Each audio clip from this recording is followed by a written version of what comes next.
Hey, check out the shirt. We've never had merchandise before, but yeah.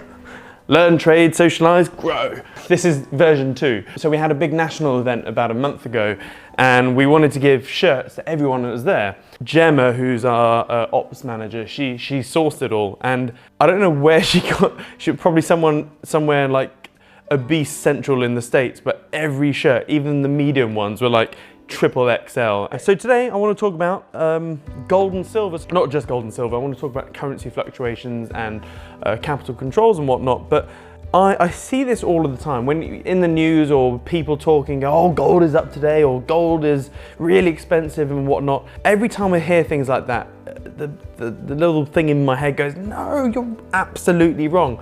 Gold and silver do not go up or down in value. Gold and silver are flat. They are the only stores of wealth over long periods of time. The value of gold and silver remains constant, and it has done for the last 5,000 years. They are the only constant there. So whenever you see the things like the price of gold has shot up, what that actually means is that the value of the currency has gone down, which then represents the price going up. Vice versa, if the price of gold goes down, it basically means the value of the currency has gone up, obviously in the short period. So yeah, gold and silver is now the cheap or expensive really, and it's just the currencies, you know, fluctuating up and down. Now, some of you may be thinking, well, okay, Siam, for God knows how long you've been harking on about QE, quantitative easing, i.e. the central banks around the world just printing as much currency as possible, like mainly from 2008 onwards, and that's true. So what you would expect that if the world is basically printing currency willy-nilly and as fast as freaking possible, QE basically devalues the currency. So whenever you print currency, it devalues every other pound or in existence, etc. Surely the price of gold should be massively rocketing up. Yes, in a free market, but we do not live in a free market at the moment. We live in a crony capitalistic state. I've been saying for a long time that gold and silver are the two most manipulated markets on the planet, and for a long time I've had God knows how many financial advisors, other financial people say I'm a tinfoil hat type conspiracy theorist crazy person. It was only recently I've been vindicated. So first of all, we had LIBOR, basically, oh, the banks have been caught fixing interest rates. Again, that's something else people didn't believe me. Finally, the banks have been fined hugely for manipulating the price of gold. I mean, just go back to the 1960s and just Google something called the London Gold Pool. All the way back to the 60s, the banks literally every day around noon would literally call each other up and go, yeah, so what should we fix the price of gold at today? And it's like an old boys club, fixing the price of bullion. So QE is massive at the moment, so the value of all currencies is just in a downward spiral. Yet the price of gold has also been going down. So what's going on? And it's literally because the gold and silver markets are heavily suppressed by the banks and also China as well. So China knows that the dollar is going tits up. So they're taking, and they've got $3 or $4 trillion of US denominated assets. So what they're doing is going, well, we're going to take this shitty currency, which is coming our way, and we know the dollar is going to die. So they're simply converting this crappy this fiat currency into physical, tangible stuff. So they're buying land, they're buying physical stuff, and they're importing more gold and silver every month than the world combined produces every month. So that's what's happening. I mean, if you look at fine art, fine wine, these asset classes are acting right now like gold would be.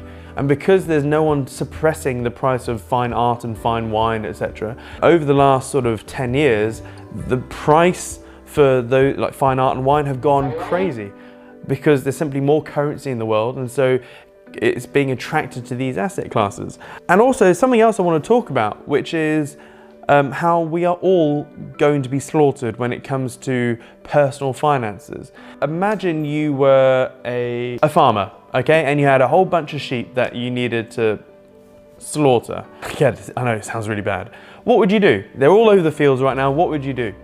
First of all, you'd herd them all into a pen or into an abattoir or whatever, and once you've got them in the kill zone, so to speak, you'd then commence killing.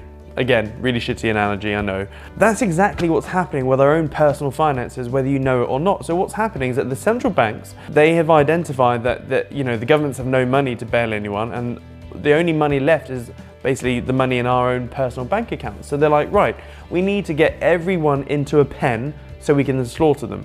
In Cyprus, there was a bail-in, aka a wealth grab. So what happened is that they basically put their grubby hands in the depositor's account, i.e. your own bank account, nicked the money and then handed back worthless bank shares. We're just taking your money, but here's some bank shares in a bank which is going bust. And they also had capital controls. So capital controls is basically where people go into the cash points every day, but the cash points were only letting people take out, 50 or 300 euros at a time because they're worried of a bank run. A lot of people don't realize is that in the G20 summit in November 2014 in Brisbane, in the working notes, basically the legislation that was used in Cyprus has now been installed in into the G20 nations. So what this means is that when there is a banking crisis, there will not be a bailout. The governments have no money to bail anyone out. So what will happen is we'll have bail-ins and capital controls. We are already being slowly herded into the pen, and another way that they're doing it is they're getting rid of the top denomination notes. So for example, they're getting rid of the 500 euro note. There's talks of getting rid of the 50 pound sterling note.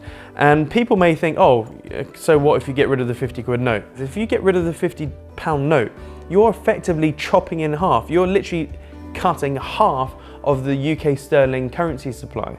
And so what they're trying to do is it's the war on cash. Scandinavia, they are going to be the first, sort of mainly Sweden, Finland, Denmark, they're going to be the first nations where they are a completely cashless society. And the banks love that because that way they can see where all the money is. There won't be cash in hand transactions or drug laundering. I mean, they will go under the premise of, we're stopping crimes, like drug lords, etc. But that's not the reason. That's what they'll say the reason is, but it isn't. They're going to get us all into basically electronic money. And then once we're all in, and cash is completely abolished, what they can then do is go to negative interest rates. So what this means is, let's say you have £100 in your bank account and all of a sudden the banks go to negative interest rates. What that means is in a year's time, you'll only have £99 in your bank. So it's cost you 1% to have your money in your bank account, which you have no alternative because we're now in electronic, cash has been abolished. So yeah, bit of a random tangent. Yes, some people watching this may think I am a conspiracy kook, but only time will tell, and I promise you this is happening. So yeah, toodles! As I sit right now, I'm about 5% down, which is a bit crappy because the last 5-6 years I've been doing at least 20% per year. So this is my first, the year hasn't ended yet, but this could be my first losing year in 5 or 6 years.